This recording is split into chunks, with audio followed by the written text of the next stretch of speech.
In today's gospel, we find Joseph and Mary went to the temple to offer the first-born child Jesus to God.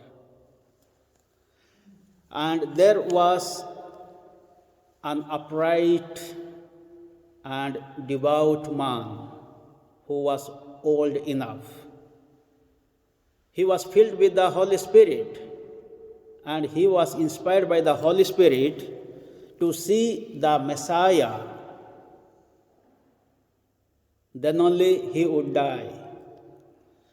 And fortunately, he was blessed and he could see the Messiah, the child Jesus, and he predicted about the child. As soon as he saw the child, he said, "Now I have seen the salvation of my Lord. Let your servant die. I have seen the salvation of the Lord. Let your servant die. Now I can die, no problem." So he was a lucky person to see Jesus, and he was waiting and waiting. How long he waited, as we know, till his life, till the end of his life. He was not only waiting, he was praying. And there was great hope. How long he waited, how much hope he had, how much he prayed, only he knows. You are also praying, we are praying every day. Sometimes we are praying for years and years, nothing happens. Sometimes we are disappointed. But this person, this Simeon, was not disappointed. Even his wife, Anna, was not disappointed. They were always praying. They were serving in the temple. So therefore, in our lives, when we pray, when we wait,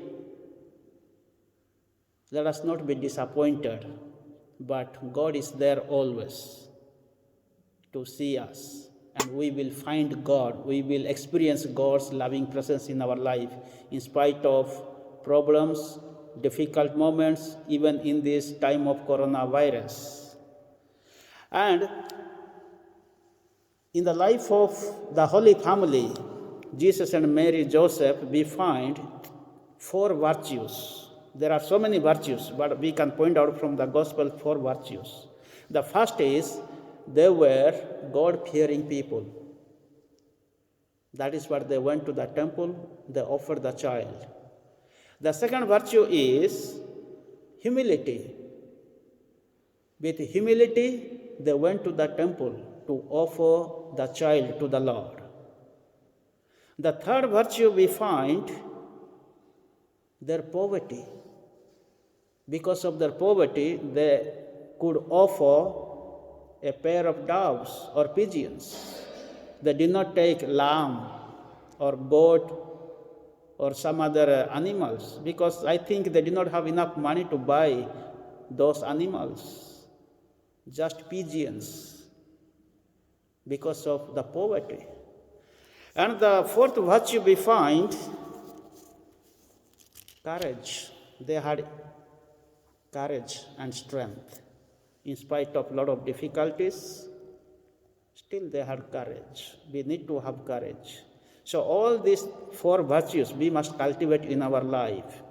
If we don't have courage or fortitude, we cannot take any responsibility. We cannot do any work.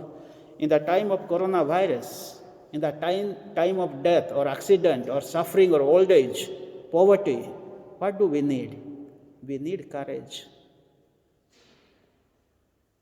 And this courage we will get provided we always depend on God. We have faith and trust in God. People, those who pray to God always, people, those who depend on God always, people, those who would like to do the will of God, His plan always in their lives, they will receive the courage to undergo all types of sufferings. Most of the time, we don't have patience to wait. We don't have patience to have courage. We don't have patience to pray. As a result, we break down. We are discouraged. We are disappointed. Today, we celebrate the feast of St. Thomas Becket, who had tremendous courage to fight against the antichrist, the anti-church people. And the result was he was martyred. He was killed by the armies of Henry II in 11th century, 1170 AD. He was killed. Today, let us pray in this Mass that we may always come to the Lord with humility, and let us offer to God what we have. And let us pray for the fortitude, for the courage, that we may always practice the virtue of courage to lead our family, to lead the church, to save God and save the people. May the good Lord bless us all in this Mass.